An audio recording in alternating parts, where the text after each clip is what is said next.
Assalamualaikum warahmatullahi wabarakatuh. Salam sejahtera para pembelajar. Sebagai salah satu wujud ketaatan kita kepada Tuhan Yang Maha Esa, mari kita panjatkan doa sebelum kita memulai kegiatan pembelajaran. Apa yang kalian rasakan setelah menyanyikan lagu Hari Merdeka yang tampil pada bagian awal tadi? Tentu timbul semangat dalam diri kalian. Semangat tersebut berkaitan dengan peristiwa proklamasi kemerdekaan Republik Indonesia yang akan kita pelajari dalam materi makna proklamasi kemerdekaan dalam terbentuknya NKRI. Seperti biasa, sebelum kita memulai kegiatan pembelajaran, ada baiknya kita simak dahulu informasi berikut terkait tujuan pembelajaran dan model pembelajaran apa yang akan kita pakai pada kesempatan kali ini. Setelah mengikuti pembelajaran ini, kalian diharapkan dapat: pertama, meyakini karunia Tuhan daerah sebagai bagian dari NKRI. 2. Menghargai karakteristik daerah tempat tinggalnya dalam kerangka Negara Kesatuan Republik Indonesia. 3. Mendeskripsikan kronologi peristiwa seputar proklamasi kemerdekaan. 4. Menjelaskan peran tokoh bangsa yang terlibat dalam peristiwa proklamasi kemerdekaan. 5. Menjelaskan makna proklamasi kemerdekaan dalam terbentuknya Negara Kesatuan Republik Indonesia. 6. Menyajikan laporan hasil telaah makna proklamasi kemerdekaan dalam terbentuknya NKRI. Kali ini kita menggunakan discovery learning atau pembelajaran model penemuan. Ada aktivitas menarik yang akan kalian lalui. Pertama, stimulasi.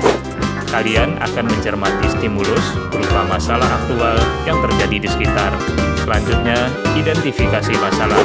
Kalian ditantang membuat beberapa pertanyaan terkait masalah tersebut, serta merumuskan jawaban sementara atau hipotesis dari pertanyaan. Ketiga, pengumpulan data. Kalian mencari jawaban pertanyaan melalui berbagai sumber seperti buku, video pembelajaran, internet, dan lain-lain. Keempat, pengolahan data, yaitu hubungkan berbagai informasi yang kalian temui. Kemudian verifikasi data. Periksa jawaban sementara atau hipotesis kalian dengan informasi sah yang diperoleh. Dan yang terakhir, rumuskan kesimpulan dari hasil pemeriksaan jawaban di atas.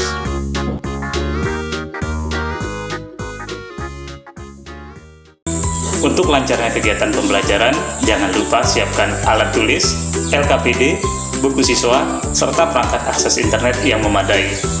Selamat belajar!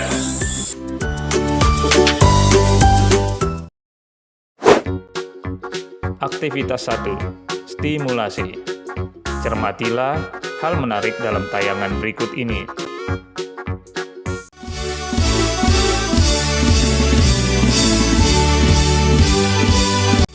Pemandangan yang menampilkan kemeriahan masyarakat seperti yang tampak adalah hal yang lumrah kalian temui setiap 1 tahun sekali.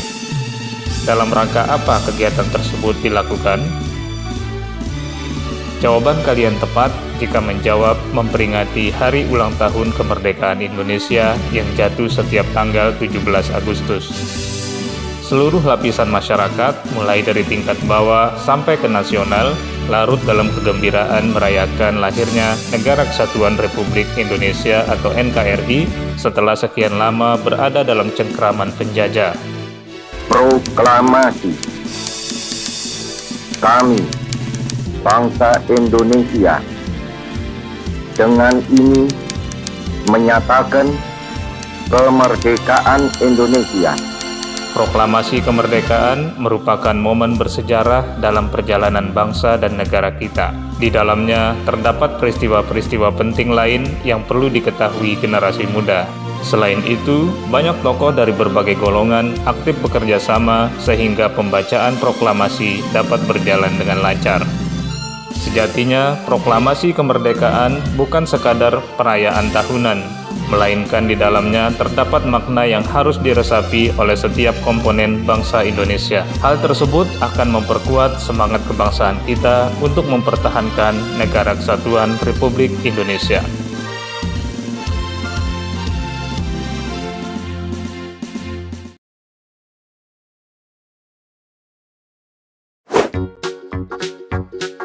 Aktivitas 2. Identifikasi masalah.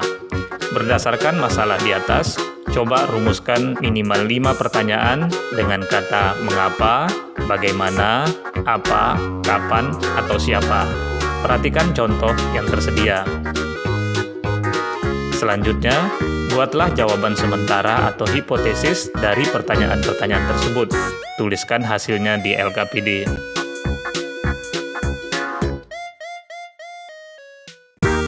Aktivitas 3. Pengumpulan data. Kumpulkanlah data dan informasi dari berbagai sumber seperti buku, video pembelajaran, internet, serta sumber lain yang sesuai untuk menjawab pertanyaan kalian. Tayangan berikut dapat dipakai sebagai alternatif sumber pengumpulan data.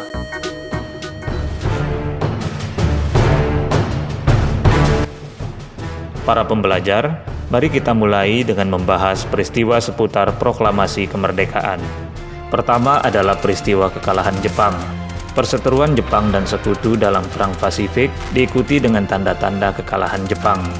Kekalahan tersebut semakin nyata setelah kota Hiroshima dibom atom Sekutu pada tanggal 6 Agustus 1945, menyusul kota Nagasaki pada tanggal 9 Agustus 1945. Jenderal Terauchi memanggil Soekarno, Hatta, dan Rajiman Weddiodiningrat ke Vietnam. Pertemuan itu menegaskan bahwa Jepang menyerahkan kemerdekaan kepada bangsa Indonesia pada tanggal 24 Agustus 1945. Kedua, peristiwa Rengas Dengklok. Para pemuda yang mendengar berita kekalahan Jepang mendesak golongan tua, yaitu Soekarno-Hatta, untuk segera memproklamasikan kemerdekaan tanpa menunggu tanggal sesuai rencana Jepang. Namun, golongan tua menolak usulan tersebut. Para pemuda selanjutnya membawa Soekarno dan Hatta ke Rengas Dengklok di daerah Jawa Barat pada tanggal 16 Agustus 1945 untuk membicarakan pelaksanaan proklamasi kemerdekaan. Setelah suasana yang cukup tegang, akhirnya dicapai kesepakatan bahwa proklamasi akan dilaksanakan di Jakarta. Selanjutnya peristiwa perumusan naskah proklamasi. Sesampai di Jakarta, Insinyur Soekarno dan para tokoh lainnya menjadikan rumah Laksamana Maeda sebagai tempat penyusunan naskah. Insinyur Soekarno, Dr. Andes Muhammad Hatta, dan Ahmad Subarjo menyumbangkan pikiran dalam menyusun naskah proklamasi. Soekarni dari golongan pemuda mengusulkan agar naskah ditandatangani Soekarno-Hatta atas nama bangsa Indonesia. Sayuti Melik lalu mengetiknya dengan beberapa perubahan. Selanjutnya, pembacaan teks proklamasi. Pembacaan teks proklamasi dilaksanakan pada hari Jumat tanggal 17 Agustus 1945 di Jalan Pegangsaan Timur 56 Jakarta. Dr. Andes Muhammad Hatta mendampingi Insinyur Soekarno membacakan proklamasi, disaksikan kurang lebih 1.000 orang. Setelah pembacaan, dikibarkan sangsaka merah putih oleh Suhut dan Latif Hendradiningrat, dan peserta menyanyikan lagu kebangsaan Indonesia Raya.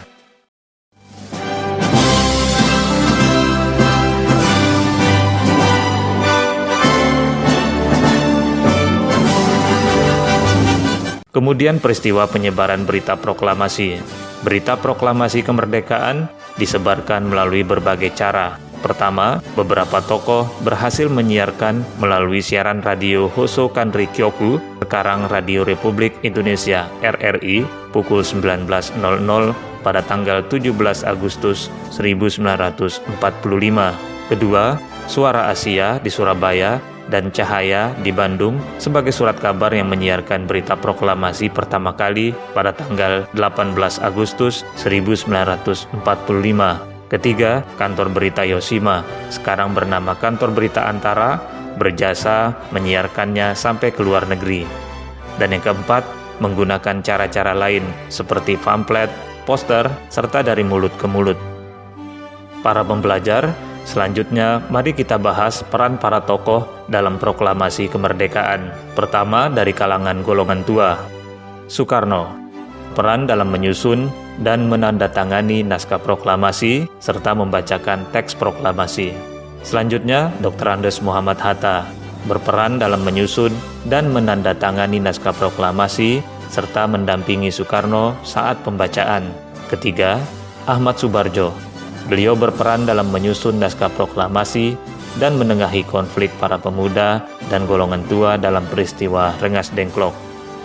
Sedangkan dari kalangan para pemuda, pertama, Sukarni berperan dalam membawa Soekarno-Hatta ke Rengas Dengklok dan mengusulkan teks proklamasi ditandatangani Soekarno-Hatta. Peran yang sama juga dilakukan oleh tokoh Sultan Syahrir. Ketiga, Sayuti Melik berperan mengetik dan melakukan sedikit perubahan pada naskah proklamasi. Tokoh lainnya antara lain Latif Hedradi-Ningrat berperan mengibarkan sang merah putih setelah pembacaan proklamasi. Selanjutnya, Ibu Padmawati berperan dalam menjahit bendera merah putih yang dikibarkan setelah pembacaan proklamasi. Sedangkan penyebaran berita proklamasi melalui kantor berita Domei dilakukan oleh BM Diah. Ada banyak tokoh-tokoh lainnya yang berperan dalam peristiwa proklamasi kemerdekaan. Tugas kalian adalah untuk mencari dari berbagai sumber lainnya. Selanjutnya, peristiwa proklamasi kemerdekaan memiliki makna bagi bangsa Indonesia ditinjau dari beberapa aspek. Pertama, aspek hukum. Proklamasi kemerdekaan berarti menghapuskan hukum kolonial, yaitu buatan penjajah, diganti dengan hukum nasional, yaitu hukum yang sesuai dengan aspirasi dan kehendak bangsa Indonesia yang merdeka dan berdaulat. Kedua, aspek historis, yaitu proklamasi kemerdekaan merupakan titik akhir sejarah penjajahan di Indonesia, sekaligus titik awal bangsa Indonesia memulai sejarah baru sebagai bangsa yang bebas dari penjajahan. Ketiga, aspek sosiologis, yaitu proklamasi kemerdekaan menjadikan perubahan dari bangsa yang terjajah menjadi bangsa yang merdeka. Proklamasi memberikan rasa bebas dan merdeka dari belenggu penjajahan. Keempat, aspek kultural, yaitu proklamasi kemerdekaan Indonesia berarti membangun peradaban baru dari bangsa yang dibeda-bedakan menjadi bangsa yang mengakui persamaan harkat, derajat, dan martabat manusia yang sama. Kelima, aspek politis. Dengan proklamasi kemerdekaan, Indonesia menjadi bangsa yang memiliki kekuasaan menyelenggarakan pemerintahan sendiri dan memiliki kedudukan yang sejajar dengan bangsa-bangsa lain. Terakhir, aspek spiritual. Proklamasi kemerdekaan merupakan berkat rahmat Tuhan Yang Maha Esa yang meridhoi perjuangan rakyat Indonesia melawan penjajah. Demikian materi pembelajaran tentang makna proklamasi kemerdekaan dalam terbentuknya NKRI. Mari kita jadikan peristiwa di dalamnya untuk menambah semangat kebangsaan kita.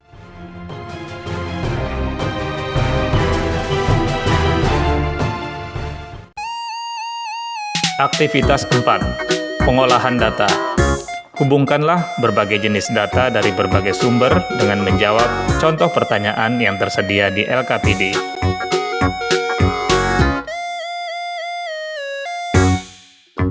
Aktivitas 5. Verifikasi data.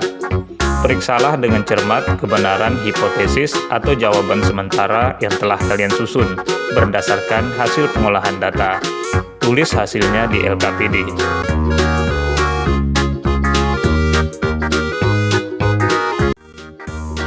Aktivitas 6. Penarikan kesimpulan. Rumuskan kesimpulan dari hasil verifikasi data yang telah Anda lakukan. Tulis hasilnya di LKPD. Setelah mengerjakan aktivitas ini, kalian telah menyelesaikan seluruh rangkaian kegiatan pembelajaran. Selanjutnya, kumpulkan hasil pengisian LKPD kepada guru untuk mendapat penilaian. Para pembelajar, kita sudah berada di akhir kegiatan pembelajaran. Seperti biasa, Bapak ucapkan terima kasih atas perhatian kalian. Begitu juga kontribusi yang telah diberikan pihak-pihak yang ada di belakang kita dalam video pembelajaran ini. Sampai jumpa di video pembelajaran berikutnya. Wassalamualaikum warahmatullahi wabarakatuh. Salam PPKN Asyik.